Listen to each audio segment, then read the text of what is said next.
본문 말씀을 가지고 아침에 선교적 교회와 성령의 사역이라는 주제로 말씀드릴 때 두 번째 예수 중심이라고 하는 말에서 성령이 부르시고 예수의 영이 허락지 않으신 대로 하나님께서 우리의 사역과 섬김과 교회의 선교사를 신비하게 이루어 가시는 그것을 생각했습니다. 그런데 오늘 저녁에는 예수의 영과 성령이 초점이 아니고 디모데라고 하는 사람의 이 본문의 초점입니다. 보시는 대로 아버지 헬라인과 어머니 유대인 사이에 태어난 인터레이셜 메리지를 한 자녀입니다. 바울의 동역자이자 비서이자 에베소 교회 후임자인 디모데가 오늘날 우리가 선교하는 선교적 교회를 섬기는 그 인적 자원 그리고 부르심을 받아 섬기는 직분자들 그 교회의 표상 가운데 하나입니다. 이 선교적 교회의 그런 화두는 성서적인 것과 문화적인 것이 중요합니다. 그리고 지역적인 겁니다. 이 cultural contextualization, 문화 상황화가 선교적 교회 특징입니다. 지역 교회가 문화 속에서 시대와 문화의 역사에 어떻게 적용을 하느냐 하는 것인데 디모데는 그런 이중 문화와 이중 언어와 이중 인종에서 태어나서 위대한 바울의 사역자, 동역자, 후임자가 되었습니다. 그런 디모데를 하나의 표상으로 놓고 우리가 그냥 생각하는 것이고 이 시간은 집중적으로 말씀을 더 분석하는 시간을 나눕니다. 오늘 아침에 말씀 나누는 시간이고 은혜의 시간이자면 이 시간에는 가슴이 아닌 머리로 생각하는 이론 공부하는 시간입니다. 그래서 말씀 시간에 그 말씀 중심의 해석과 적용과 그것을 통한 선교적 사명과 직분자들의 교회 섬기는 자세에 대한 아침의 말씀과 달리 이제 여러분들이 배우시고자 하는 그 선교적 교회에 대한 그 맛을 첫 시간에 조금 이해했으니까 오늘 내일 2시간은 좀 더 구체적이고 전문적이고 지식적이고 이론적인 선교적 교회로 갑니다. 아침의 말씀은 선교적 교회의 성령의 역사를 사도행전 바울의 역사를 통해서 심지어는 에베소 빌립보를 통해서 봉사하고 섬기고 교회관을 가진까지 보면서 일반적으로 꼭 선교적 교회가 아니더라도 교회론과 선교론 그리고 거기에 봉사론, 직분론이 함께 어울려진 그런 말씀이었지만 오늘은 이제 이 주제가 우리를 이끄는 그 내로하고 전문적인 선교적 교회 미셔널 처치의 이론 공부를 좀 하시도록 하는데 제 생각에는 오늘은 이 시간은 그렇게 길게 하지 않겠습니다. 제가 보통 집회나 이런 특별할 때 아침처럼 1시간 30분, 90분에서 100분 그렇게 열정적으로 강의하는데 여러분도 열정적으로 오래 받고 들으셨지만 그렇게 하고 나면 저는 돌아가서 방에서 한 2-3시간 뻗어야 돼요. 나이도 이제는 들고 그렇게 열을 한 번씩 내고 나면 좀 그래요. 그리고 이 사람이 늘 신경 쓰는 게 여보 너무 열내지 마시오. 힘다 뺐다가 은퇴하고 어떻게 하시겠어? 난 그래서 따라다니면서 저를 관찰하고 조절시키고 오늘 혼자 왔잖아요. 보고했습니다. 여보 적당하고 내가 지금 쉬고 있으니까 걱정하지 말라고. 여러분들이 이렇게 황금 같은 여름의 시작인 미모리얼 휴일 2박 3일을 직분자들이 리더들이 모여서 세미나를 하는 것에 대해서 상당히 프레시한 제가 인상을 받았습니다. 그런데 목사님 말씀을 또 들으면서 역시 그런 측면도 우리가 무시할 수는 없는 현실성이 있다. 참 용감한 결단을 내렸지만 보통 교회에서 잘 하기 힘든 그런 결단이고 오늘 예배도 그렇게 본다니까 이게 참 재미있네요. 보통 같으면 우리 같으면 예배도 여기서 드리니까 주일 아침 예배 시간에 몽땅 이리로 오라 뭐 그렇게 하면 됩니다. 그렇게 교회에서 차를 동원해가지고 그 시간만은 다 같이 참여하고 또 말씀도 그 시간은 제가 좀 전문적인 것보다 일반적인 말씀을 전하니까 누구나 다 들을 수 있는 그런 커뮤니티 공동체적인 그게 있으니까 그런데 우리 교회도 여름 참여는 하지 않고 여름이 끝나가는 그 레이버데이 때 1박 2일 수양회를 오래 해오다가 한 2, 3년 전부터 좀 쉬어요. 너무 번거롭고 너무 규모가 크고 너무 힘들어서 이렇게 한 번씩 다 모이기가 힘들어요. 그런데 직분자만 또 모이면은 좋긴 좋은데 여러분처럼 이렇게 2박 3일을 시간을 내어서 직분자들이 다 모인다는 그런 훌륭하신 교회, 훌륭한 교회들이 얼마나 될까? 부럽기도 하고 재미있기도 합니다. 이민 목회를 좀 먼저 오래 하고 이민 사회에 좀 목사 생활을 하다가 보면은요, 어디 가서 무슨 집회를 하고 누구를 만나든지 제 소개를 좀 하고 제 얘기가 좀 퍼스널하게 교회가 아니고 모르는 교회니까 편안하게 좀 나오면은 꼭 그게 인터액션이 되는, 그게 이래 서로 관계되는 사람들이 너댓 명씩 꼭 만납니다. 오늘도 벌써 3가정을 내가 제 그 목회지나 공부나 학교나 이런 관계되는 사람을 만났어요. 심지어는 해병대 동문도 만났네요. 저보다는 선배신데 그렇지만 나는 장교 그냥 사병이에요. 해병대는요, 소위만 돼도 육군 대령하고 빠따 그런 말이 있습니다. 소위만 돼도 당근이 따라붙어서 빠따 맞는 엉덩이 치료해주고, 소위만 돼도 육군은 대령이 입는 틀 옷에다가 걸을 수 있고 그런데 해병대이기 때문에 이 장교하고 하면 천지천납니다 이거. 어쨌든 지금 여론을 보니까 어제 저녁과 오늘 아침보다 훨씬 생기가 팍팍 돌아보입니다. 왜 그럴까? 역시 사람은 노는 것도 잘 놀아야 돼요. 오늘 여러분이 신나게 놀고 오셔서 지금 보니까 졸음이 있는 분도 한 분도 없고 눈이 똘똘똘하고 얼굴에 화식이 확확 돕니다. 참 좋습니다. 식사하면서 얘기를 들어보니까 랩팀 갔던 분들은 재미를 보고 추억을 남겼는데 골프장으로 하였던 하나님께서 오늘은 늘 하는 운동 좀 쉬어도 괜찮다 하셨는지 그런가 봅니다. 얼마나 여러분이 오늘 재밌게 오후를 즐겼겠어요. 왜? 옛말에 허가 맡은 도둑이라고 아침 예배 잘 드렸겠다, 어뢰 받았겠다, 오후에 노는데 하나님 뭐라고 그러겠어요? 재밌게 놀았을 것인데, 이번이 여기서 집사님 기타 치는데 열심히 기타를 잘 치시지만 여러분 그 양반이 오늘 천국과 이 교회를 왔다 갔다 했다고 그러더라고요. 배에서 떨어져서 물을 꿰라 먹었대요.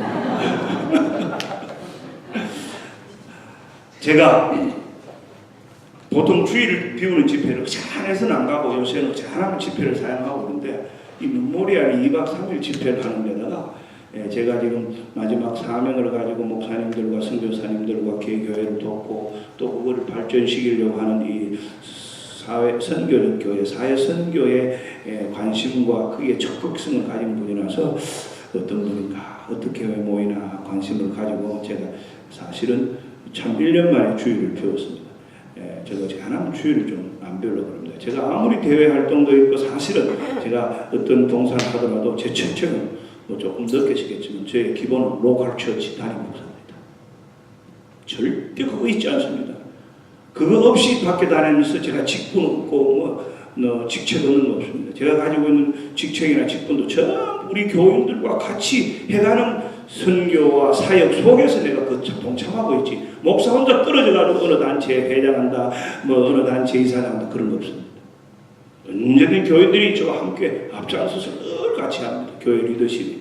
그렇기 때문에 제 본질은 오늘 아침에도 좀 그런 말씀을 드렸지만 지키자는 그 정체성 속에서 담임 목사로서의 정체성, 선교적 교회 운동이나 선교 사역이나 또 교회의 지역 봉사 여러 면이 있을 수 있지만 지역 교회로서, 로컬 처치로서, 담임 목사로서, 지역 교회 교인으로서, 지역 교회를 섬기는 직분자로서 그것이 제 정확하고 분명한 입장이자 그 토대이기도 합니다. 내일 마지막 시간에 여러분이 좀 궁금하시는 그 과거의 제 경험을 토대로 해서 여러분에게 마지막으로 해보실 수 있고 노력할 수 있는 제안을 조금 드리는 것으로 마치겠지만, 오늘은 여러분들이 이론적인 무장입니다. 말씀드리기 전에 재미있는 얘기 하나 하시죠. 제가 오래전에 미네소타에 있는 어느 교회에 집회를 갔는데 그 교회는 이상하게 제가 2번이나 집회 갔어요. 거기도 교인들이 이 선 대학을 빌려서 그 미네소타 중서부에서 가장 큰 교회 중에 하나인데 우리 교단 교회인데 2박 3일 수양회를 해요. 그래서 제가 10년 동안 2번 집회를 갔나 그랬는데 어느 처음 집회를 갔을 때 재밌는 일이 있었어요. 아무래도 수양회는 이 부흥회보다 좀 자유로우니까 뭐 이렇게 식사하면서 또 교제하면서 강사하고 좀 편하게 지내지요. 뭐 부흥회야 뭐 딱 집회하고 떠나고 그러지만은 근데 제가 이제 낮 시간에 성경 공부를 하다가 이제 조금 얼굴이 있고 대화가 되고 소통이 돼서 편안하고 무슨 얘기를 쫙 하고 예화를 들다가 이런 말을 했어요.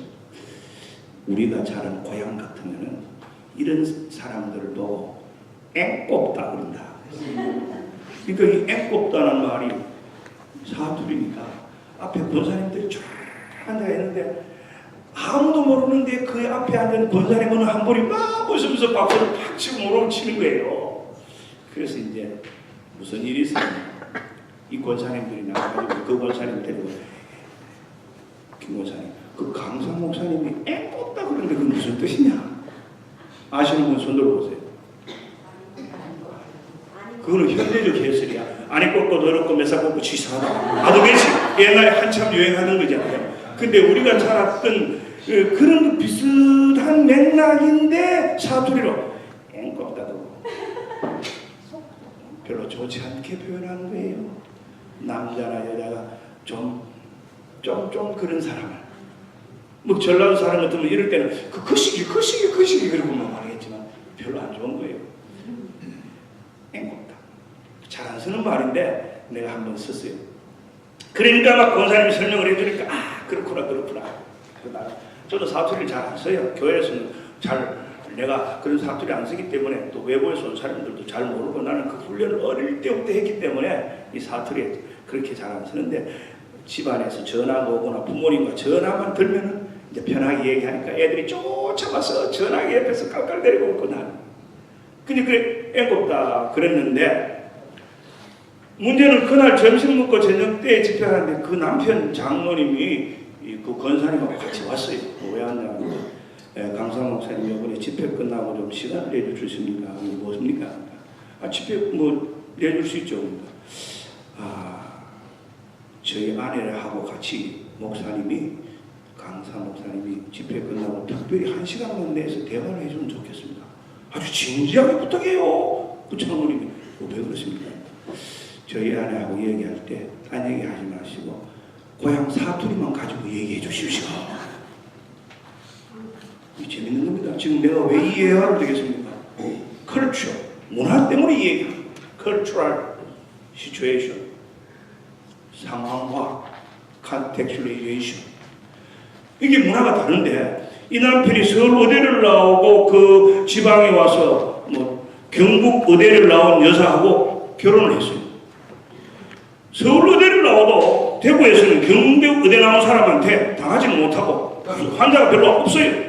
의사들 사회가 환자 주고받는 데는 죄송합니다 여기 계실지 모르지만 아주 독특하잖아요. 어느 직업보다도 그 의사 사회의 그 직업 간의 윤리나 의리나 그 교제가 대단하죠. 이 중국 사람 비즈니스랑 똑같습니다. 이 사람. 그러니까 서울의대 출신인데도 경대의대한테 못 당하는데 할 수 없어. 부인을 경대의대 출신하고 그렇게 매제가 결혼해서 겨우 대구에서 서바이벌을 하고 있는데 문제가 어디에 있느냐. 남편 따라 서울에 동창회만 갔다 오면 부인이 죽었어요. 남편 친구들만 만나면 부인이 아주 속이 터져 죽겠는 거예요.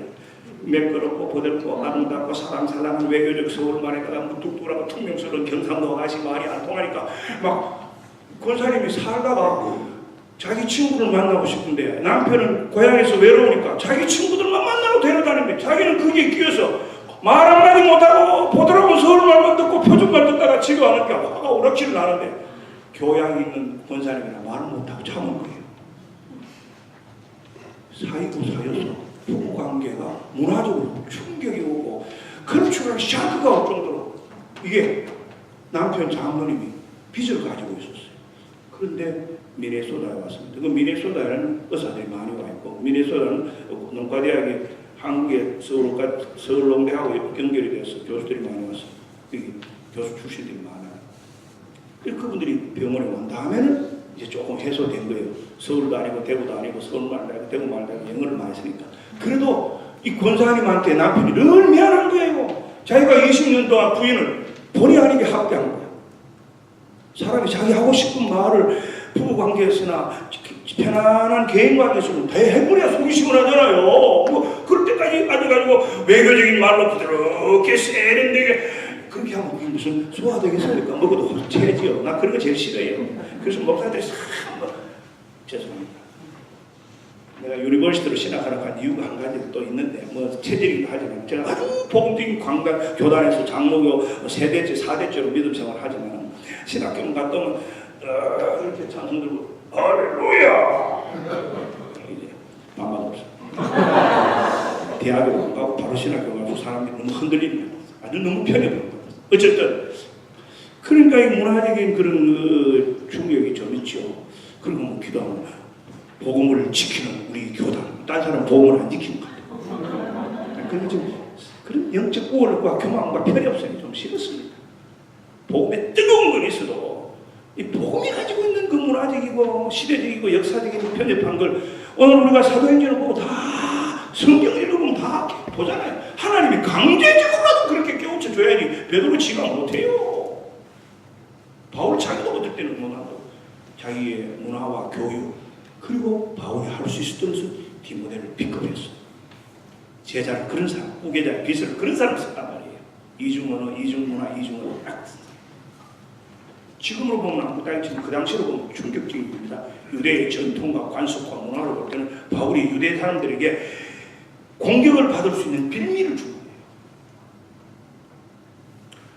그래가지고 어떻게 했느냐? 본론으로 들어가서 집회 끝내고 빨리 가야 되는데 나를 붙잡아놓고 1시간, 2시간 동안에 그 권사님하고 내하고 찢고 뽑고 자기가 수가 차라 막 고양이 시큰해버렸어요. 그런데 장모님이 오시더니만 다음에 제가 워싱턴에 한번 아내를 데리고 갈 테니 만나주시겠습니까? 전화가 연락 왜 자기 부인이 그렇게 해피하고 즐겁고 그렇게 속이 풀려가 체력이 내려가는 걸 처음 봤다는 거예요. 이게 문화란 게 말이란 게 이 사투리란 게 그렇게 중요해요. 감 좀 잡힙니까? 여러분들은 이 SN 시대, TV 시대, 표준말 시대, 시골 사람도 다 표준으로 된 이 문화권 속에서 많이 사시다가 직장생활 하시다가 대사회생활 하다 오셔서 혹시 감이 좀 덜 잡힌지 모르지만 우리 교회에 이런 사람이 있어요. 그 양반만 부엌에 들어가면 막 여자분들이 깔깔 웃고 난리고요. 심지어는 누구를 데리고 와서 통역해달라고 해요. 이 사람은 대구에서만 평생 살고 대학 나고 직장 생활해서 서울을 안 가봤기 때문에 자기 말이 어떤 말인지 헤아리지 못해요. 감을 못 잡아. 다른 사람이 못 이해하는 걸 못 이해해요. 이런 문화적인 컨셉이 교회 공동체에서도 이민사회에서도 많이 있을 수 있어요. 그래서 내가 그때 그런 경험을 하면서 참 부부가 살아도 이런 갭을 해소하는 방법도 여러 가지다. 그런 경험이 있습니다. 오늘은 선교적 교회의 이론에 대해서 공부하는데 선교적 교회는 이런 문화적인 현상 속에서 미국에 있는 선교 지도자들, 신학자들이 약 20여 년 전, 지금부터 18년 전에 제안한 방법이었습니다. 지금부터는 여러분들과 함께 이 슬라이드를 PPT 보면서 해야 되기 때문에 제가 좀 자리를 이렇게 옮기겠습니다. 넘겨주시기 바랍니다. 선교적 교회의 배경은 인도에서 35년을 선교 사역으로 헌신하고 영국으로 귀국한 뒤 영국이 선교지보다 더 이교적인 사회임을 깨닫고 충격을 받은 뉴비긴이라고 한 세계교회협의회 부총무를 지내고 인도에 가서 교단을 연합한 그런 큰 일을 한 분이 제안한 서구교회에 대한 선교학적 반성과 성찰로 시작된 선교적 교회 운동이다. 지역교회 차원에서 교회의 선교적 본질을 확인하고 회복하려는 교회의 갱신 운동이다. 그런데 이것이 왜 이렇게 최근에 관심을 가지게 되었느냐 하면은 우선 이 선교적이라는 말은 1998년 출판된 Missionary Church A Vision for the Sending of the Church in North America. 데럴 구드라는 분이 콜럼버스에서 가르치다가 지금 프린스턴에 가서 가르치다가 은퇴하시고 저하고도 몇 번 만나 대화도 하시고 글도 저한테 보내주시기도 하시고 이런 문제를 미국에서 여러 선교학자들과 대기한 1세대이고 제일 중심 학자이신데 이분들이 아주 복음주의적인 신학자고 또 장로교 목사이기도 한 이분들이 호주 및 북미 선교학자들이 중심이 되어서 The Gospel of Our Culture Network GOCN이라고 하는 여기에 들어가는 게 가스플도 알고 네트워크도 알고 아워도 아는데 무슨 단어가 하나 들어가 있습니까? 그렇죠. 문화. 선교학적 관점에서 지역교회 갱신을 위한 연구가 활발히 진행되고 있다. 이렇게 해서 그런 한 20년 이 책이 가장 중요한 책 중에 책인데 제가 이런 비빌리오그래피를 어떤 곳에는 목사님들에게는 드렸는데 여기는 우리 부목사님이 안 보낸 것 같은데 이 선교적 교회가 그 이후로 미국 사람들 또 번역된 사람 한국에 가서 한국 선교학자들 그리고 최근에 미국에 있는 한국 선교에 관심 있는 교수들 또 부족한 사람이 쓴 논문이나 책이나 이런 것들이 쭉 자료로 이제 많이 나오기 시작하는데요. 한국 교회에서도 중진 선교학자들에 의해서 한국 교회의 새로운 선교 방향과 교회 개혁의 차원에서 활발히 논의되어 가고 있다. 최근 한국 교회가 당면한 문제점들과 더불어 한계점에 이른 외형적 성장과 내면적 성숙의 불균형의 현장 속에서 건강한 한국 교회의 미래상으로 제시되는 교회론이 선교적 교회입니다. 자, 한국교회 세계 제일 큰 교회 50개 중에 22개가 있습니다. 한국교회 세계에서 제일 큰 교회 있습니다. 제일 큰 장로교 있습니다. 제일 큰 감리교 있습니다. 지난 20, 30년 동안 세계의 선교사들과 미국의 신학교들이 한국교회를 잡으려고 수도 없이 한국교회 문을 두드렸습니다. 왜? 돈이 다 그 있습니다. 제가 미국 목회하면서 한국교회가 그렇게 부럽진 않은데 딱 한 가지 부러운 게 있어요. 한국 목사님들은 마음만 먹으면 돈을 마음대로 쓸 수 있어요. 비자금이 많고 선교비가 많고 활동비가 많고 판공비가 많고 거기다가 또 교인들이 그때그때 여행한다고 들려주는 돈도 많고 그래서 손님 모시고 손님 접대하고 오는 손님을 맞이하다 보면은 이민교회는 돈이 많고 예산은 뿌듯하고 모든 예산은 여러분이나 저나 마찬가지로 CP를 통해서 저는 매년 보고되고 매월 보고되고 정확하게 콩콩을 하나도 없단 말이에요. 한국은 뭐든지 보너스인데 난 보너스가 없습니다. 미국 교회 보너스 있는 목사가 몇천 되겠어요. 이게 상상이 안 되는데 한 번은 내가 마이애미에서 한국 목사님들 참 많이 다녀가고 선교사님 많이 다녀가는데 한 번은 선교사님들 모시다가 좀 짜증이 난 적이 있어요. 뭐 훌륭한 목사님이고 좋은 분인데 꼭 안 사도 되는 건데도 100불짜리 탁 끄집어내서 탁 흔들어가지고 1000불, 2000불 주는 걸 보면 막 복장이 뒤집혀. 여러분도 마찬가지지만 100불짜리 지금 가지고 계세요? 지금 100불짜리 갖고 계십니까? 아니죠. 가지고 계시면 하고 좋은 거 없어요. 우리는 100불짜리 어쩌다가 아이고 목사님 뭐 주례를 했을 때 혹시 좀 받아서 아니면 여러분도 결혼식에 부전합하고 장례식에 부전을 받아서 100불짜리 가지고 우리 100불짜리 어디 함부로 씁니까? 100불 내놓으면 기다리십시오. 그리고 정문에 들어가서 비춰보고 말까 속에 물론 말은 못하지만 속에 아까 말씀대로 체력이 좀 안 내려간단 말이에요. 그런 걸 보면은 좀 부러울 때가 있기는 있지만 그래서 한국 교회가 선교를 하면서 많은 세계적인 선교에 공헌을 하지만은 한 가지 물량 선교에 지나치게 물질 투자를 많이 이 돈이 맹목적이지 않는 돈이 있고 정확한 목표가 없는 돈을 모아놓고 부부관계도 서로 모르는 비밀 통장이 있다. 이거 사단의 조건입니다. 나 결혼 주례할 때 예비 훈련하고 상담을 몇 번 하는데 꼭 앉혀놓고 그럽니다. 각각 전문 통장 가지고 있어? 그리고 주례할 때도 노골적으로 그럽니다. 내 딸이고 내 아들이지만은 둘이 한 몸을 이루어서 한 가정을 이룬다는 말씀대로 지금부터 효도는 옛날하고 다르니까 내 아들을 내 딸로 효도받으라 그러지 말라고. 하나의 독립된 가정 개체라고. 그리고 부부간에도 그런 거 없지요. 여기 앉아서 행복한 사람들 어지간하면 없습니다.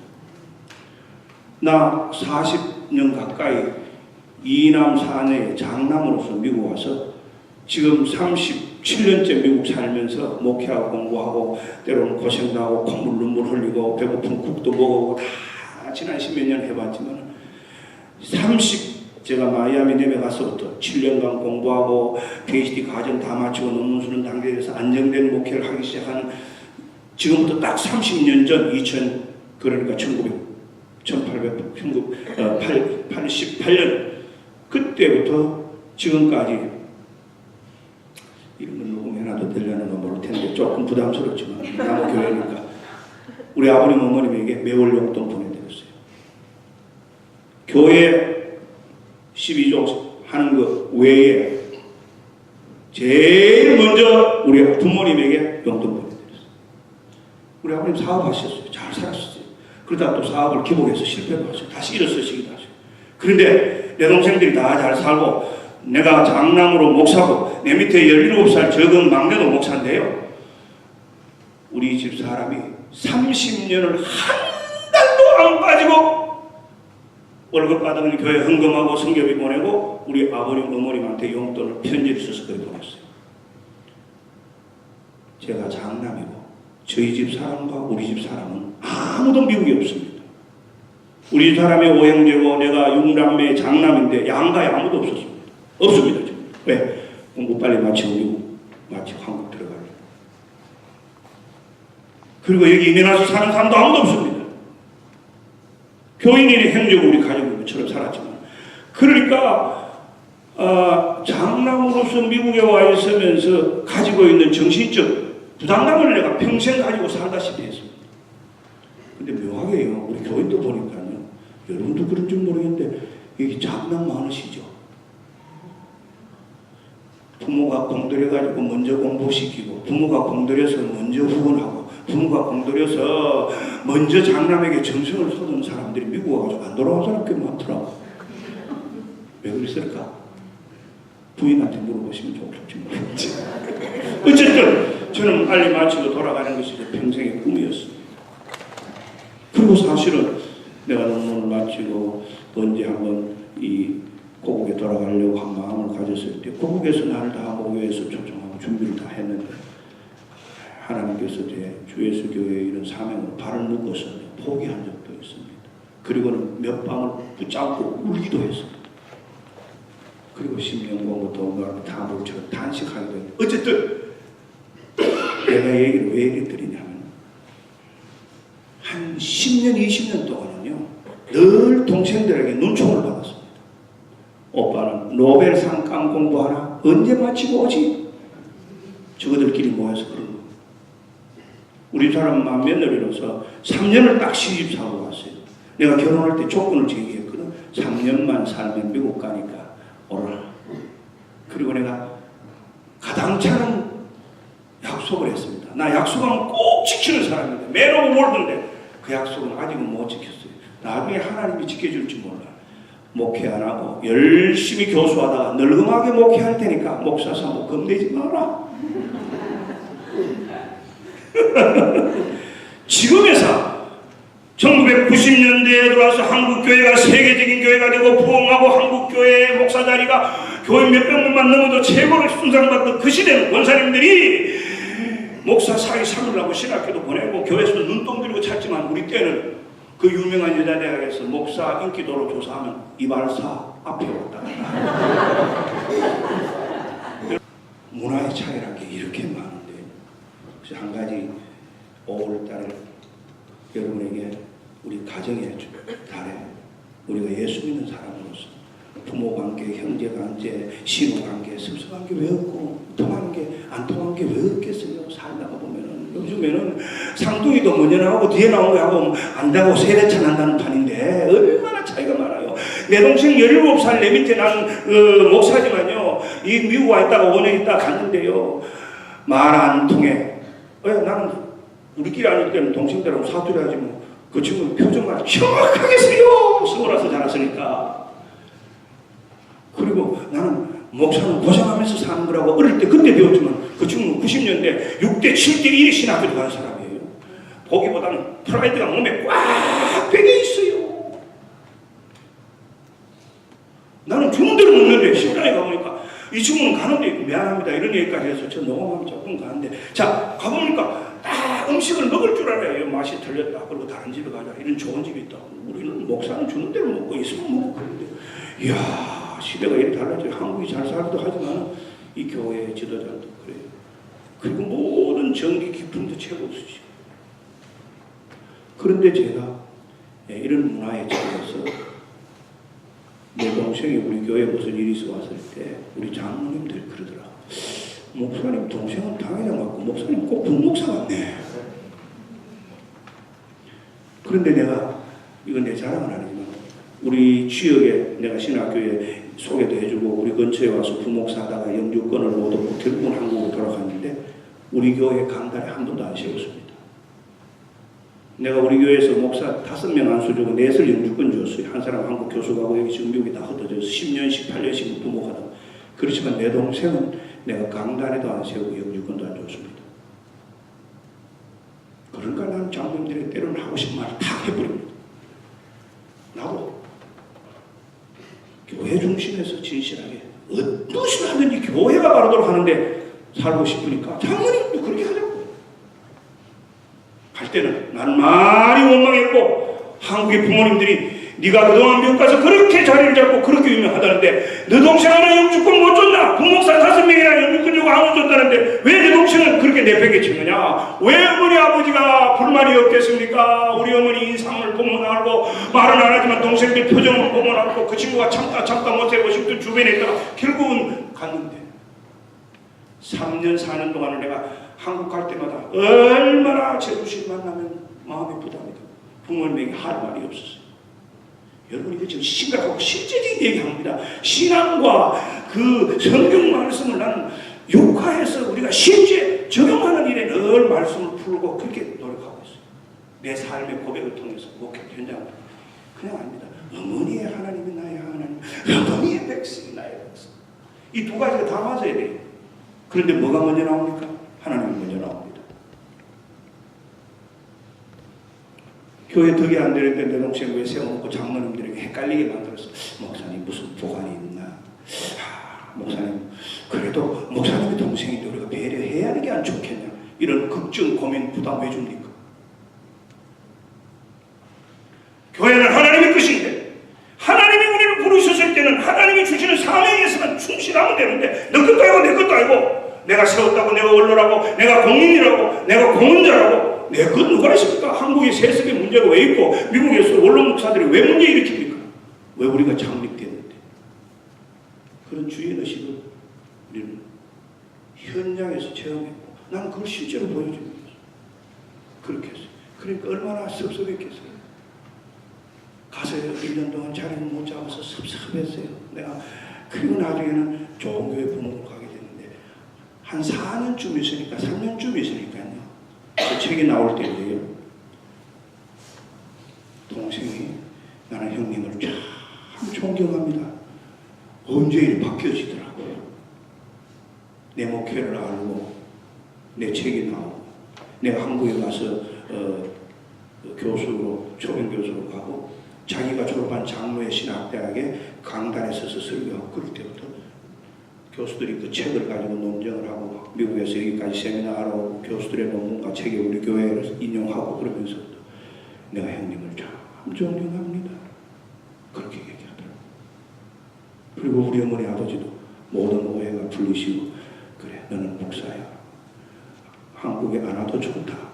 그 주 예수 교회가 너를 붙들고 지켜시고 교인들이 너를 필요로 하고 하나님이 그곳에서 너의 사명이 있으니 많아도 좋다. 처음에는요, 얼마나 2002년 제가 학위 막힐 때까지만 해도 우리 가족들이 언제나 돌아오나 끝났으니 돌아오지 다 모여서 그렇게 얘기하고 기다리고 있었어요. 한국 사회야 번듯한 아들 돌아오면 부모가 어깨에 힘이 들어가지. 내가 돈을 안 줘도. 그러다가 어느 날 소식이 오는데 내가 어려움에서 다시 시작하고 다시 이런 고비를 넘겨서 주님 앞에서 목회를 하는 일을 보고 둘러앉아서 회개 예배를 드렸대요. 우리가 오빠한테 아들한테 공부하고 목사인데 돌아와서 집안에 장남으로서 빛을 내고 가문의 번영, 그때 한국에 유행한 게 뭐냐면 가문의 번영 뭐 이런 거였습니다. 가문의 영광을 뭐 어쩌고 그래야 되더라고 맨날 그랬는데 우리가 하나님 앞에 잘못했다. 오빠가 이렇게 어려움을 극복하고 새로 목회를 하고 이렇게 이미 목회해서 참 어려운 곳에서 이렇게 하나님과 역사를 일으키는 일을 했으니 우리가 그동안 너무 인간적으로 생각하고 부모의 욕심으로 기대하고 부모의 욕심으로 요구했다. 그리고 우리 기대를 잘못했다. 부담을 주지 말자. 회개 예배드릴 때요. 그리고 내가 정축하는데 헌금 보냈어요. 교육 관심 있는데 우리 식구들 다 모여서 회개했다고. 하나님께서 주신 사명, 한국을 생각하지 말고 그것을 이끌어. 지금은 우리 어머님 아버님이 이제 연세 많으시고 두 분이 잘 사세요. 우리 동생들의 말에 가면 우리 어머님 아버님처럼 노년에 저래 사는 세상이 얼마나 좋군요. 그렇죠. 유경제가 다 잘 받들죠.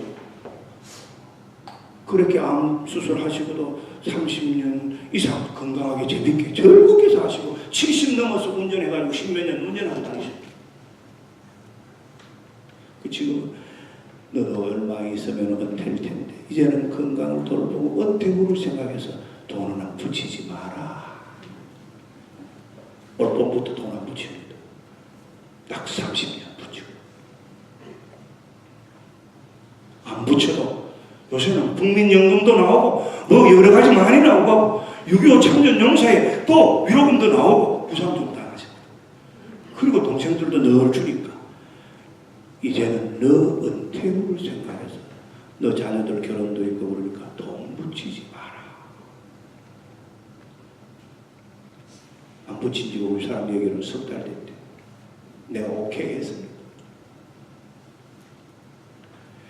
어머니의 하나님, 저는 우리 어머님이 기도소에 자랐거든요. 우리 어머님 기도를 너무 해서 무릎 관절 수술을 하신 분이에요. 기도꾼인데 영이 밝아요. 그래도 자식에 대한 욕심이 있어요. 우리 아들 훌륭한 목사 되면 나도 그 어머니의 이름이 있지. 왜 어머니가 그렇겠어? 그 우리 어머니 평생의 꿈이 이제 시대는 영역과 실력이 있어야 된다. 이 두 가지를 갖춘 목사를 내가 키우겠다는 꿈으로 저를 늘 기도했지만 한국 교인의 신앙의 장단점이 거기 다 있잖아요. 내가 어느 때는 그랬어요. 한 10몇 년 전에 어머니가 기도원에 너무 자주 가서 늘 기도하고 그래서 내가 어머니 기도원에 가지 마시고 본당에 가서 기도하십시오. 그 기도원에만 가서 기도하는 게 좋은 건 아니거든요. 신학적으로, 목회적으로. 그 교회에, 본당에서, 그 교회에서 기도하시라. 그렇게 하는 분들은 기도원에 함부로 안 가시고 교회에서 기도하시고. 그렇지만 어떨 때 얘기하면, 네가 신학 박사라고, 네가 박사면 박사지. 근데 그런 얘기를 가지고 논쟁 방문했다니까요. 지금 안 그러세요. 배 목사, 너무 고맙다. 돈 안 보내도 된다. 너도 은퇴해야 안 되나?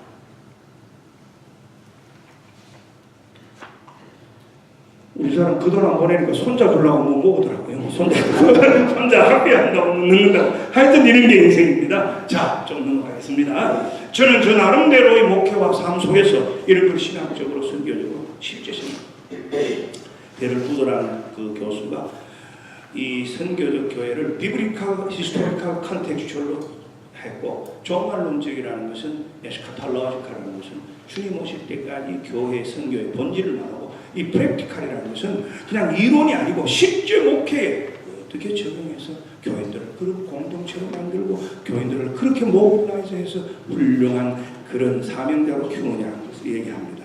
그 다음에 선교적 교회를 한마디로 이제 정의한 알렉 록스버그라는 사람은 성경 전체가 선교를 목적으로 기록된 것으로 이해하면서 선교적 관점에서 성경을 읽고 연구하는 선교적 해석의 방법을 강조한다. 오늘 아침에 제가 사도행전을 그리고 지금도 사도행전 본문을 그리고 에베소서를 봤지만 제가 이 집회 오기 전에도 사도행전 공항에 일찍 와서 1시간 기다리면서도 사도행전 읽으면서 오후에도 또 사도행전 읽으면서 사도행전을 여러분 반복해서 읽어보십시오.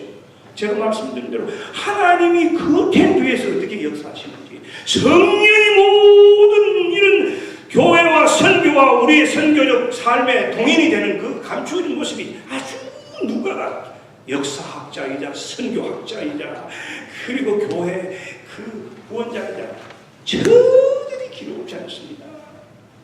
그냥 한 구절 한 단어 볼 때 하고 이런 큰 안문에서 다시 성경을 스토리를 쫙 놓고 이렇게 거시적으로 읽을 때 하고 성경이 오는 면이 양면이 다 있습니다. 어떨 때는 성경을 거시적으로 읽어야 합니다. 그래서 저는 부족하지만 설교를 할 때요 꼭 그 본문만 안 봅니다. 앞뒤를 보고 다 그 장을 전체로 보고 심지어는 사도행전 설교하면 사도행전을 다시 한번 읽고 그리고 교인들에게도 꼭 오늘 말씀드렸듯이 그 19절 시작하지만 17절을 말씀드리듯이 하나님이 하시는 일을 내가 어떻게 맡겼느냐고 예루살렘 교회에서 베드로가 그렇게 고넬료의 집에 갔던 일을 자기 정명, 자기 정당 그리고 확고한 선교신학적인 선포를 한 다음에 그 다음에 그 일이 벌어진 것을 보듯이 성경을 여러분 장절로 나누었다고 해서 너무 장절 그 하나에만 집중하지 마십시오.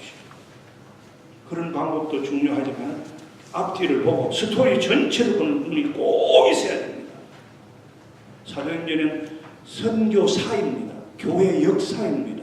굉장히 신비로운 하나님의 역사가 그 속에 다 들어있습니다. 그러니까 선교적 교회는 성경에서 교회의 본질이 뭐냐 그리고 사도 바울을 보면 그 교회를 키우기 위하고 교회를 통해서 우리를 사용하시는 재직들 교역자들의 태도와 교회를 섬기는 방법과 자세와 지혜가 거기 다 있지 않습니까? 에베소서 빌립보서에서 절대적인 비블릭합니다. 그레이그 반겔드라는 선교학자는 이 루트라는데 선교를 위한 삼위일체의 토대 세워 선교에서의 지역교회의 선교적 본질과 이 선교적 교회가 강조하는 것은 아까 제 자신을 말씀드린 로컬 처치 제가 선교적 교회를 하려고 한 사람은 절대 아닙니다. 저는 선교적이라는 말을 처음에 10몇 년 전에 미셔널이라는 것을 사명지향적 교회 공동체라고 붙여놓고 해오다가 한국의 선교학자들이 이걸 터미널로지를 선교적이라는 말로 바꾸어서 저도 할 수 없이 선교적이라고 바꾸었습니다. 이미 저는 그 자료와 그 방향을 읽고 미셔널 처치는 사명지향적 공동체라고 10몇 년 전에 선포하고 내가 해오던 것을 발전시켜가는 자료를 삼아서 해왔는데 교수들이 번역을 이걸 선교적으로 아주 정확하게 해서 저도 그거로 선교적이라고 바꾼 거예요. 그 다음 한국의 서울신학대학에서 이 에시베리 대학에서 선교학 공부하고 웨슬리 뉴비긴을 공부하고 우리 교회 선교 세미나의 제일 첫째 강사라고 이 사람은 이렇게 좀 길게 설명합니다. 긴 거는 별로 좋은 거 아는데 이번 스타일 그런 거예요. 선교적 교회는 하나님과 문화에 맞는 거. 무슨 단어가 나옵니까? 문화, 컬처.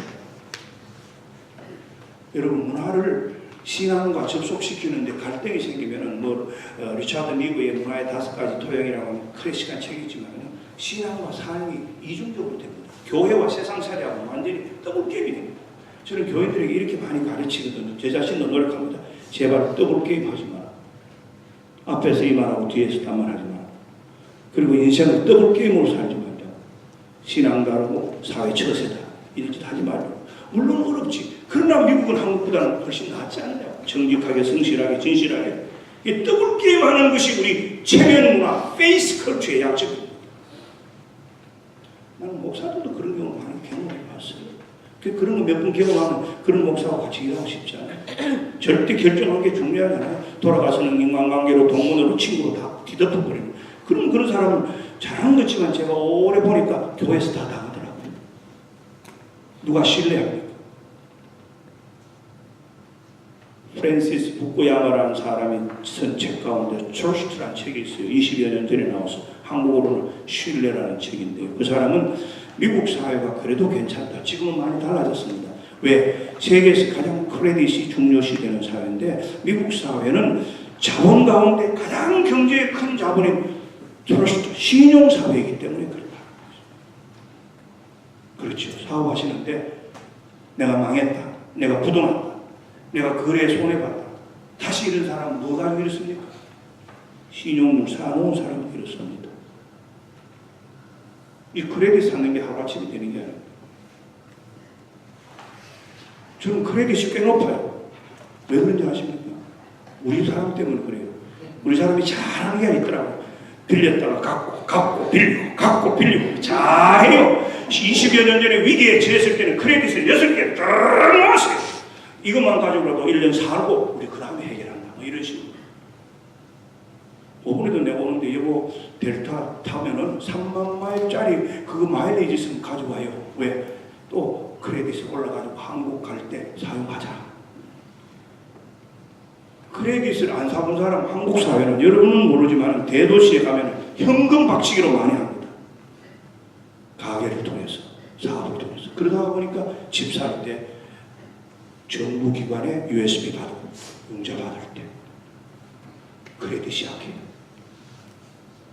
제가 경험해 봤어요. 정부기관에 무슨 융자를 받는다, 정부기관에 무슨 사업을 따낸다, 아니면 어떤 은행에 큰 거래를 하는데 부동산 산다 이럴 때 하루아침에 사회적인 크레딧이 있어야 되는데 한국 사람이 그걸 좀 사놓는 데 약해요. 여러분들 대부분 여기 직장생활 하시고 이렇게 자동차 관계 연관 산업에서 오래 종사하신 전문인들과 또 기업인들과 경영인들이기 때문에 잘 모르지만 스몰 비즈니스, 이민사회에서 가장 많은 마음의 파업을 하는 분들은 주로 캐시 거래가 왔다 갔다 하기 때문에 좋기도 하고 나쁘기도 한 거예요. 그래서 한국 가정에 종도덕도 많이 들어오고 이불 밑에, 베개 밑에, 옷장 밑에 막 파헤치지. 나도 경험했다니까요. 마이애미에 갔는데 우리 사택이 커요. 교회당에서 좀 떨어졌는데 그 큰 사택에서 깨끗한 옷 입고 좋은 자동차 타고 들락날락 하니까 요거 왔다 싶어서 도둑이 들어왔는데 온 몸을 옷집을 다 해놨는데 입고 다니는 양복 말고는 하나도 오른 게 없어. 자, 하나님과의 관계도 그렇습니다. 선교적 교회가 이 세상에 존재하는 이유는 인간의 목표나 희망 때문이 아니라 세상 안에서 하나님의 창조하시고 구원하시는 사역의 결과로 인해 존재합니다. 이게 뭐냐면 절대적으로 하나님이 주님 오실 때까지 교회를 통해서 그리스도의 신부로 아름답게 티나 주름 잡힌 것이 없이 주님 오실 날 신랑 되신 예수 맞이할 수 있는 신부의 몫으로 뒀단 말입니다. 하나님의 방법입니다. 그러니까 교회 잘 섬기고 교회를 부흥시키고 교회를 통해 선교하는 것은 저와 여러분이고 목사고 장로 집사이기 때문에 그런 게 아닙니다. This is by the plan of God.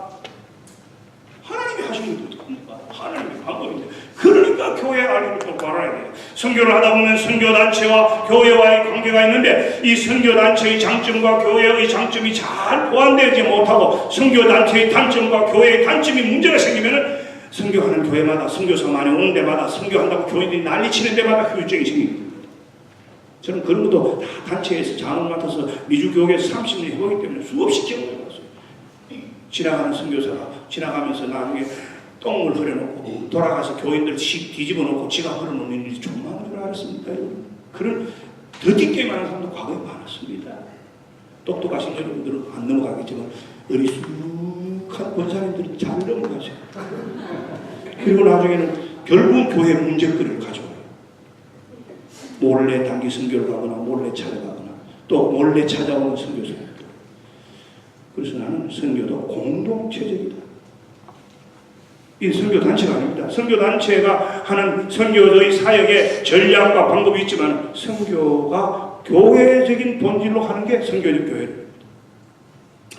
오해하지 말고 들으십시오. 혹시 여러분 가운데 그런 분이 있더라도 용납해 주십시오. 한국의 CCC가 한국교회 인재를 많이 키웠습니다. 그리고 많은 목회자까지 나왔습니다. 그리고 한국 사회에 CCC를 통해서 성경 공부를 통해서 지식인이들 젊은이들 그리스도인으로 하는 복음운동에 캠퍼스 중심으로 많이 공헌했습니다. 그러다가 CCC를 키운 김준권 목사님이 한국 교회 앞에 공식 사과를 한 번 했습니다. 왜 그런지 아십니까? CCC 출신들이 교회 청년부에 들어가면 대학부에 들어가면 90% 이상의 교회가 다 깨졌습니다. 대학부마다 다 깨졌습니다. CCC 때문에. 그리고 CCC의 대학부 클럽을 세워놓으면 CCC가 있는 대학이 생기면 다른 기독교 동아리들은 늘 그것 때문에 골치를 앓았습니다. 제가 교목을 해보고 학교에서 가르쳐봐서 알아요. 우리는 너고 너희들은 막이다 이렇게까지 프레카드 붙이고 이런 식이에요. 교만하기 짝이 없습니다. 성경을 열심히 배우는데 문제가 하나 있습니다. 뭐가 문제인지 아십니까? CCC 10스텝 교재에 교회론이 없습니다. 나 10스텝 교재 가지고 많이 청년부 가르쳤습니다. 한국에 나오는 교재들 다 설립해서 내가 대학교 지도할 때 했어요. 교목할 때도 하고 청년부 가르칠 때도 했어요. CCC 교재가 세계적인 교재이지만 그 속에 교회 생활을 이렇게 해라. 교회는 이런 것이라는 게 없단 말입니다. 에베소서, 빌립보서, 바울이 말하는 생명을 걸어놓고 교회를 통한 하나님의 본질을 추구하는 양육과 훈련, 교회 생활에 안내가 없어요. 말씀을 깨닫고 복음을 깨닫고 전도하고 복음이 주는 능력 이런 거는 확고하게 가르치고 구원자를 만들었지만 교회를 통한 승리는 안 가르쳐줘서 교회론 자체가 CCC 10스텝 10권 교대에 놓습니다. 이 일을 제기하실 분이시면 여기 말씀해 보십시오. 김중곤 목사가 공식적으로 한국교회 앞에 사과했습니다. 내가 청년들을 교회로는 안 가르쳤다. 제가 목회하면서 많은 CCC 간사와 출신들을 목회해봤는데요. 마지막에 이런 경우도 당했습니다. 안수 집사까지 주고 여러분이 말하는 목장처럼 스몰그룹 지도까지 몇 년 했는데도 마지막에는 나는 나를 지도하는 영적 지도자가 딴 사람인데 CCC 간사입니다. 우리 그럼 나가라고 했어요. 보고가 들어오는데 이상한 보고가 자꾸 들어와요. 심지어는 설교 시간에 자기 할 짓을 하고 있다고 보고가 들어와서 딱 상담해보니까 마지막에 탁 틀어놓아요. 내 영적 지도자는 CCC 그 간사니 됩니다. 그러면 집사님 우리 교회에 있을 필요가 있어. 내가 너무 귀한 직분도 사람 잘 보고 나가라고 했어요. 목사와 장로와 집사가 행정관계만 아닙니다. 난 그걸 가르칩니다. 여러분과 목사님 관계 단순히 행정관계가 아니고 여러분이 단순히 그냥 인간관계를 뭉친 거 아닙니다. 그리스도의 몸 하나님의 사회 선교의 본질을 추구하고자 영적 지도자의 관계고 영적 동료의 관계고 공동체의 일체를 이루는 각 지파의 관계입니다. 이게 지체입니다. 단순히 무슨 인간관계하고 다른 하나님 안에서 하나님의 뜻을 따라 하나님의 사역을 위해서 부름받은 그 아주 높은 차원의 소명적 공동체의 동기란 말이에요. 이걸 잘 모르면 교회처럼 말하기 쉽고 교회처럼 무책임하고 교회처럼 자기 마음대로 행동하기 쉬운 데 어디 있습니까? 그러나 뒤바꿔 놓고 성경을 바로 알고 직분생활하고 교회를 알면 교회처럼 보이지 않으나 그 뒤에 몇몇 흐르는 하나님의 대단하신 승리와 역사가 무섭고 두렵다는 걸 알게 되고 그래서 거룩이 나오고 경외가 나오는 것입니다. 그래서 믿음의 분수를 지키는 것이고 선을 지키는 것입니다. 선교의 교회는 선교적으로 하자 하는 운동이 아니라 교회를 성경이 말하는 본질적인 교회의 모습으로 되찾자. 한국 교회가 대단히 큰 슈퍼처치가 선교적 교회화 하자, 선교적 교회가 되자. 그래서 캐치톱을 치고 마지막 막다른 골목에서 이런 운동을 하는 것은 하나의 전략이지 too late. 안 됩니다. 늦었습니다. 중소형 교회나 개척 교회가 쉽습니다. 그다음 이 한국인 교수는 독일에서 공부한 사람인데 우리가 사회 선교적 교회 세미나에 어떤 분인데 독일에서 선교학을 공부해서 장로의 신학대학원에서 가르치는 한국 선교학자로서는 원로급에 속한 사람인데 이분은 이렇게 설명했습니다. 내하고 대화도 많이 했습니다. 선교적 교회론에서 선교를 더 이상 지리적 공간적 차원에서 설명하지 않고 이 세상 전체가 선교의 현장이며 어느 해외 지역뿐 아니라 자신이 속한 지역을 교회의 선교 현장으로 인식하고 접근한다. 누구보다도 이분은 사례 조사를 많이 한 분입니다. 그 다음에 넘어가서 이 선교적 교회의 특징을 아까 말하는 비브리칼 히스토리칼로 데럴 구드 교수가 말한 대로 하면은 성경적인 거예요. 그러니까 성경을 철저히 건강한 바탕에 놓는 것, 역사적인 것. 이건 뭐냐면 교회 역사를 통한 교회 개성, 역사, 전통 절대 무시하지 않는 겁니다. 파라처치 운동이 아니란 말입니다. 교회 밖에 어떤 무브먼트가 아니라는 거예요. 그런 점에서 이멀전 처치라고 하는 그 교회 밖에 한 10여 년 동안 있었던 그런 문제, 사도교회 이런 문제하고는 다릅니다. 이거는 교회의 본질을 추구하고자 몸부림치는 시대적인 부름 앞에서 나온 자기들의 고백이기 때문에 어떻게 유행사조하고는 다르다고 하는 것입니다. 그 다음에 세 번째는 현장적이다. 컨텍스트. 그렇죠. 텍스트와 컨텍스트. 이게 설교고, 이게 성경 공부고, 이게 우리의 과제입니다. 말씀이라고 하는 텍스트가 있고, 우리가 사는 문화라고 하는 컨텍스트가 있습니다. 이걸 컨텍스츄얼리제이션 해야 되죠. 이 상황화라고 하는 것인데, 이 두 가지의 관계에서 우리는 설교도 풀어내고, 신앙적인 그런 도전도 받고, 고민도 하고, 연구도 하는 것입니다. 종말론적이라는 것은 성령님에 의해서 만들어져가고 영감을 받는다는 것입니다. 종말은 반드시 하나님께서 우리에게 주신 에스카탈라지카라는 이런 성서적인 관점은 성령의 역사. 왜? 예수님께서 보혜사 성령을 우리에게 보낸다. 삼위일체 하나님 천지 창조부터 계시지만 구약시대 성부의 하나님이라고 성부의 역사가 크고, 신약시대 성자 성령 하나님이라고 해서 예수님의 모습이지만 예수님이 하늘나라에 계시면서 다시 오실 때까지는 성령 시대로서 우리에게 돕는 자, 위로자, 대변자로 성령을 우리에게 준다고 했잖아요. 그러니까 종말론적인 것입니다. 그 다음에 실천적인 것은 이렇게 구체적인 장소에서 훈련시키는 것이라는 것입니다. 그 다음에 이것을 제가 종합했습니다. 제 관점에서 볼 때는 쉽게 이것을 한마디로 서머라이즈하고 요약해서 저는 이렇게 설명합니다. 선교적 교회 요소의 3요소는 Biblical Tradition, Cultural Concept, Community Concept, Cultural Contextualization. 이 세 개가 어울려져서 반복이 되고 종합이 된 게 미셔널 처치고, 한마디로 여러분이 그렇게 이해하시면 됩니다. 여기 와서 선교적 교회는 무엇이냐, 슬라이드도 보고 또 영화도 보고 또 배목사가 열내서 얘기하는 것도 들어보고 또 자기 목회 간증이나 교회의 사역도 보고 그러는데, 그걸 여러분이 이론적인 종합을 하자면 여러분의 머릿속에는 성서적이고 지역사회와 더불어 하고 문화적인 상황을 한다. Biblical Tradition, Community Concept, Cultural Contextualization. 이 세 개가 다 요소를 가지고 있는 게 바로 선교적 교회입니다. 그 다음에 이 선교적 교회로 여러분이 발전하고 선교적 교회로 목회 철학을 세우고 선교적 교회로 공동체 비전을 가지려면은 이런 단계를, 이런 변화를 기대하면서 이런 요소를 필요로 한다. 하나님의 선교에 대한 명확한 비전 가지고 하나님의 선교를 위한 제자 훈련을 해야 하고, 성령의 인도하심에 대한 긍정적인 분위기를 형성하고, 결국은 여러분과 같이 이런 훈련을 한 리더십이 앞장서서 하고, 일어나다가 가다가 보고 일어나는 갈등의 상황이 분명히 옵니다.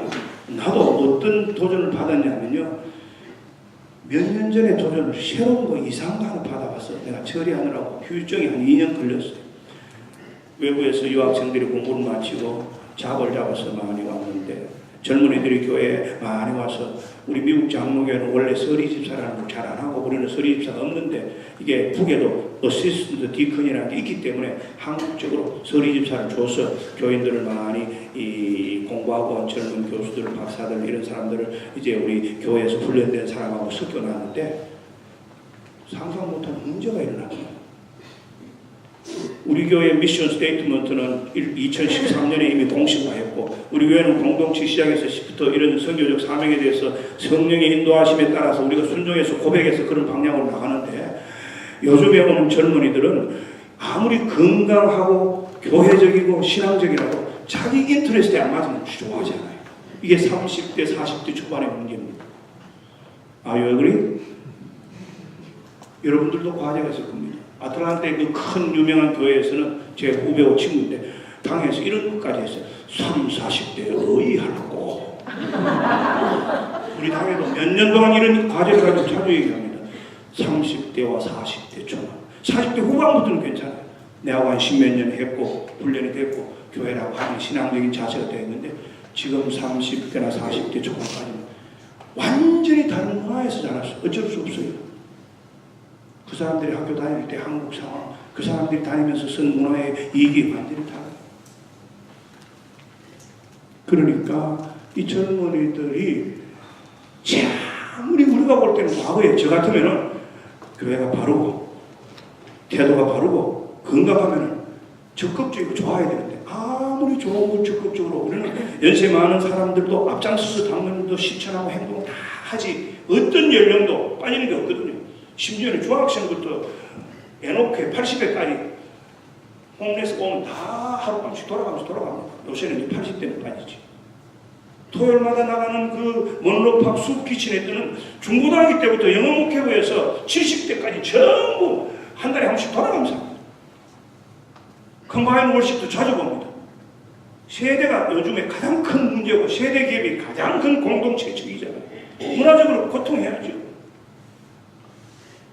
그렇게 잘 되는데 처음 30대 후반 40대 초반들은 자기들이 살아온 문화를 가지고 주장을 하고 요구를 하면서도 자기에게 한 가지라도 소수하거나 자기 마음에 한 가지라도 안 들면 열심히 찬양 부르다가 뭐 하루아침에 많이 빵 죄송합니다. 현실을 얘기하는 거예요. 그래서 우리가 몇 번 체험을 크게 하고는 그런 문제를 자꾸 일으켜가지고 여러 사람에게 악영향을 주고 심지어는 교회 생활에 시험을 주는 사람은 당신은 다른 교회 가는 게 좋겠다고 정식을 당해서 내보냈습니다. 여러분 공동체의 그 순수성과 유니티를 가져오려고 할 때는 갈등도 인정해야 됩니다. 인정을 하면서 극복해야죠. 갈등이 전혀 없다. 우리는 전혀 괜찮다. 여러분 재밌는 얘기를 하나 듣까요? 어떤 상담을 하는 교수가 강의를 하다가 여러분도 그런 게 있는지 모르는데 이 중에서 다음에 다시 태어나도 부부가 결혼 새로 할 사람 손들어 보십시오. 그렇게 질문하는데 손들어 볼 사람 여기는 얼마나 있을까? 경험상에 이론에 내가 또 보는 관점에 대체로 손들어 보는 한두 부부는 뭐 금실은 좋은데 그들의 인간관계나 그들의 그 사회와는 아주 편협하기 짝이 없습니다. 세상에 부인과 남편 사이에 100점 남편은 있고 100점 아내가 되어 있으니까 잘못하면 있으면 바가지를 끌고서라도 그러면 안 되도록 해야지. 잘못하게 충동하면은 그런 거는 막아서라도 돈 갖다 주면 안 되지요. 우리 남편이니까 무조건 옳고 우리 부인이니까 무조건 사랑스럽다. 그렇게 살아가는 사람 보면요. 살아갈수록 내가 볼 때는 세상은 바로 한 사람을 내가 봤어요. 여러분. 가까운 데서부터. 저끼리는 죽고 못 사는데 틀린 게 하나도 없는데 자신 있다 그러는데 내가 볼 때는 우물 안에 깨구리 중에 깨구리더라. 그리고 자기 편리하고 남 손해보는 거 남 해롭게 하는 거 아무밖에 없어요. 그 이해도 못해요. 조금 충격적입니까? 나는 이런 얘기를 여러분에게만 하는 게 아니고 우리 교인들에게 평소에 이렇게 교육을 시킵니다. 놀랬지. 그래서 와서 깜짝 놀랍니다. 다른 데 돌아다니면서 이상한 선입감을 가지고 이상한 짓 하다는 똑바로 배워서 똑바로 신앙생활하고 똑바로 교인들하고 남아있고 하면 가도 좋다. 선교적 교회 아무나에게 리더십을 주지 않습니다. 세월을 흐르면서 그걸 크레딧을 사고 가야 합니다. 교회 재정도 그렇게 해야 됩니다. 우린 처음에 30%를 교회 선교에 썼습니다. 근데 사회 선교관을 몇 년 전에 크게 짓고는 지금 20%밖에 못 써요. 한 20여만 원. 그 대신 사회 선교관은 풀 외부에 그냥 무조건 제공합니다. 여러 단체 마음대로. 대도시가 아니니까 많지는 않지만 하여튼 무슨 모임든지 와서 마음대로 합니다. 정기적으로 제공하는 모임도 있고 사무실도 제공합니다. 어쨌든 재정의 방향이 목회의 방향 그거죠. 그리고 교회가 선교적 교회로 자꾸 발전하고 변화하는 데 있어서는 갈등을 극복하면서 거기에 대해서 긍정적인 격려와 긍정적인 그런 힘이 목사님과 당에 가도록 자꾸 쏟아줘야 되는 거예요. 그 다음 리더십. 제일 중요한 게 리더십이잖아요. 목사님이 제 책을 3권을 다 보셨다고 해서 저는 느헤미야 리더십을 가지고 리더십은 이렇게라는 제목을 다는데 그냥 느헤미야를 보면은 바벨론 포로에서 돌아와서 예루살렘 성을 중건할 때 느헤미야가 보인 리더십은 성서적 리더십과 그 재건의 리더십과 공동체적인 발전의 리더십의 좋은 모습이 다 담겨져 있습니다. 그렇게 리더십을 여러분이 또 바울의 리더십도 보면 제가 말씀드렸듯이 바울처럼 독단적인 것 같고 성취적인 것 같고 관계적인 게 아니라 뭐든지 업무지향적 같은데도 하나님께서 바울을 보시고 수많은 사람을 붙여주었습니다. 바나바가 없으면 바울이 어떻게 인정받을까요? 디모데가 없었으면 바울이 어떻게 마음대로 그렇게 에베소 교회에다 맡기고 편지가 왔다 갔다 했겠어. 자주장사 루디아 같은 사람이 없었으면 어떻게 감옥에서 기쁨의 편지를 쓰고 끝까지 격려를 잃지 않고 옥중에 서신을 보낼 수 있었을까요?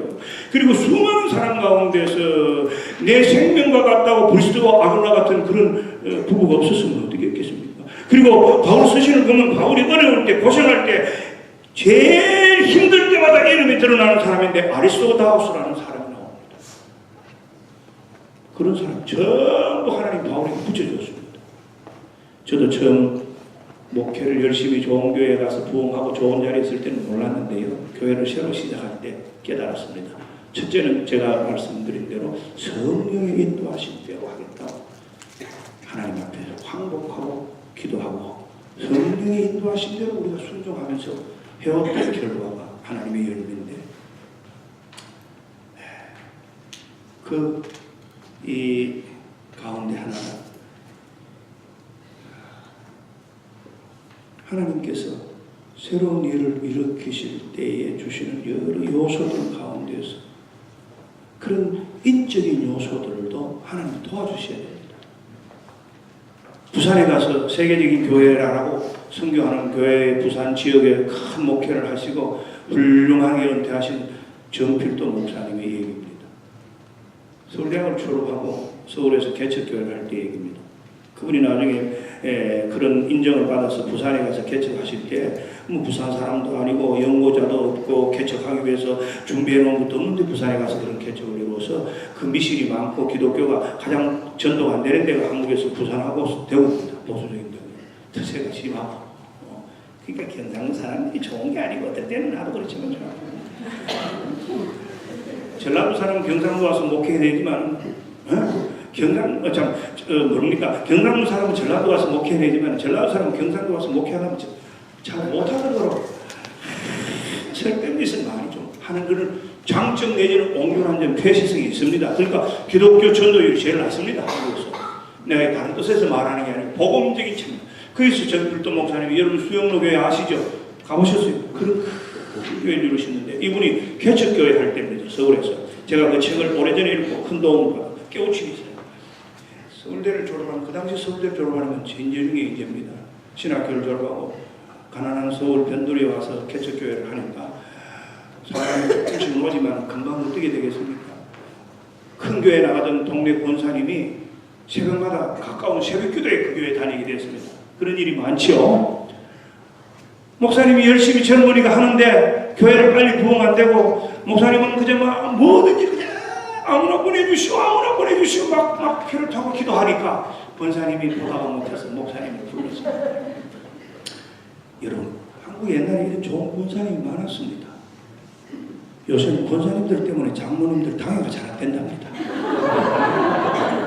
뒤로 돌아가서 대덮어버렸어요. 베개 밑에서. 그런데 이 권사님이 그 정 목사님, 최고 목사님 그래 기도하지 마십시오. 아무나 오라 그러지 마십시오. 와가지고 개척교회라고 목사님 치맞고 다른데 문 일으키다 와서 휘둘러 놓고 또 속만 뒤집어 놓고 그런 사람 또 헌금 나라고 이런 사람은 목사님 교회가 어떻게 되겠습니까? 아무나 오게 애들 노래 부르게 듣고 아무나 오라고 기도하지 마십시오. 어떻게 기도하시는지 군사님 목사님 알겠습니까? 나를 도와주고 이 교회에 꼭 필요하고 하나님 좋은 교인 좀 보내주십시오. 그렇게 기도하라 그랬대요. 그래 기도했답니다. 나 그 깨달은 바가 있어. 머리 좋고 똑똑한 교인이 다 좋은 일이 아니고 또 무식하다고 해서 무식한 고집도 있는데 중요한 것은 하나님의 사역에 협력자가 되고 그도 교회 생활을 기뻐하고 하나님의 선교에 후원자가 되는 사람 보내달라고 기도하면 이상하게 그런 사람이 와요. 그렇게도 그렇게 해야 되는 거예요. 구체적으로. 물론 그렇게 야가 빠지게만 놀면 안 되겠지요. 무조건 좋은 것만 딱 입마시고. 그러나 우리가 하나님의 이루는 동기가 간절할 때는 그런 기도의 방향과 그 순수성도 그렇게 불타는 마음으로 그렇게 돼야 되지. 아무나 와라. 아직도 나가 못하는 게 뭐냐. 나는 그릇이 크다. 누구나 와도 내 밑에서는 마음대로 한다. 나도 젊을 때는 좁게 그러려고 해보다가 보니까 웃기는 소리더라고요. 그래서 아이고 성령님 나 그러지 마시고 성령님이 인도하는 대로 내가 기도하고 계획 써놓고 당회하게 해주시고 그럴 밖에 안 나옵니다. 그래서 제가 오늘 아침에 성령을 그렇게 강조하고 이 교회 선교적 교회론에 대해서 종말론적인 성령도 있지만 교수들은 그 성령 다룬 적이 아무도 없어요. 책에서. 저는 현장 목회자로서 적용할 때서 나온 겁니다. 하루 이틀이 아니라 오랫동안 사도행전을 통해서. 그러니까 점검을 합니다. 하나님께서 우리 교회를 어떻게 사용하실까? 이것은 과연 상황적으로 공동체적으로 우리 교회가 이런 환경을 잘 수용하고 이해할 수 있는가? 몽고메리 알라바마에서 또 이렇게 자동차 연관된 직장 생활을 많이 하는 안정된 우리들이 모이는 교회에서 그리고 이렇게 순수하게 교회를 건강하게 세우려는 이런 열정을 가진 목사님과도 그 다음 넘어가시다. 다양한 사회를 이해하는데 여기에 중요한 겁니다. 책도 많이 읽으시고 때로는 요번처럼 이렇게 소그룹으로 토론도 하시지만 저는 과거에 그런 거 많이 했습니다.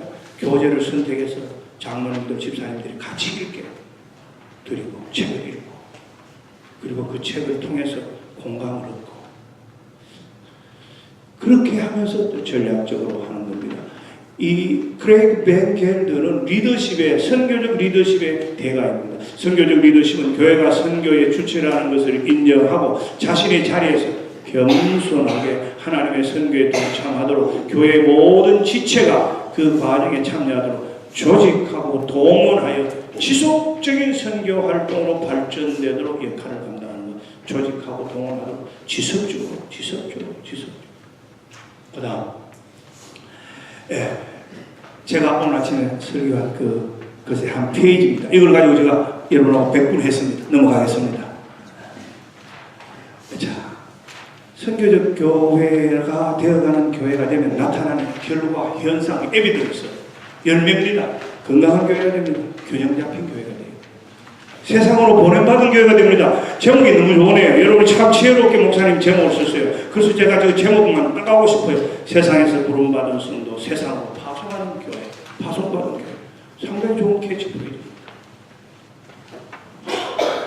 섬김의 교회. 그러니까 선교적 교회를 하다 보면 성공의 교회가 될 수밖에 없습니다. 유명한 독일의 유링겐 몰트마이라는 희망의 신학을 쓴 이 사람은 교회가 성령의 능력 아래 있을 때 진정한 그리스도의 교회가 될 수 있고 성령의 임재 가운데 교회가 사명을 감당하는 선교적 교회가 될 수 있다고 하는 이 세계적인 신학자의 이 말에 저는 성령이라는 단어를 강조한 독일의 유명한 신학자, 복음주의자들이 보면은 뭐 자유신학자고 뭐 자유로운 학자라고 그러지만 함부로 그런 말 하는 게 아니에요.